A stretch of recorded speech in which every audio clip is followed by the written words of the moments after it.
Hey everybody, welcome back to the channel. Do you think that you need a large space to do indoor photography or portrait work? I'm here to tell you that that's just not true. My entire camera room space in my studio is only 17 feet by 21 feet. Really not much bigger or different than a garage, in some cases a large living room.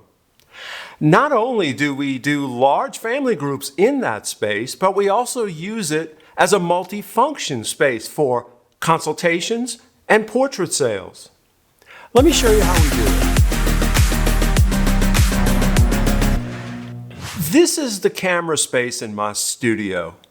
By any standards, or by the standards of some of my peers, pretty small, but it doesn't mean it's too small, and you can always do more than you think you can with a small space, but you have to think multifunction, multi-purpose, and you have to be very strategic with storage. I'm doing this video to kind of inspire you that you don't need a huge space to do great work. I mean, certainly there's a minimum, but the minimum is more defined by your equipment rather than the photography. It's not hard to fit 5 to 7 people against a backdrop in many spaces.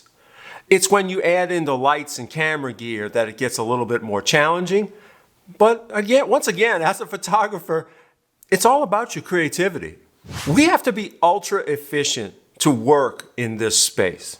We store most of our gear behind the backdrop.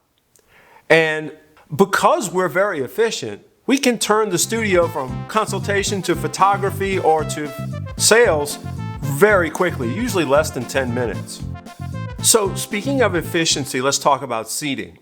Years ago when we started our studio, we were working out of our home. So because we were living in our workspace, all of our furniture had to work both for living and for photography. So if you're in that position, whatever you acquire as furniture for your home and living space, look at it photographically. How would it work in a session? How would it work for seating a subject?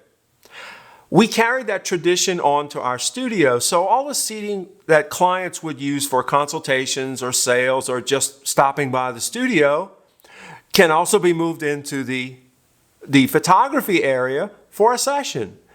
The pieces were selected that they would look good for photography. My backdrop system can accommodate a 10-foot wide backdrop. Many rooms can easily fit something 10 feet wide. Again, as I said earlier, it's about the lighting and how your lighting kit works, but you can probably get 10 feet in most any space. And with just 10 feet of width, we routinely do groups of 7 or 8 without even difficulty. Okay, so let's talk about creativity now. You're a photographer, right? You got to deal with being creative. We've had many groups call us and say, can you do 30 people? Can you do X, Y, Z? Of course we can. Can I do it in a studio and only 10 feet wide? Of course I can. Look how we do it. This is a portrait of 19 people. This was done with 5 separate shots that I stitched together. So it's not about space, it's about creativity. You can always find a way.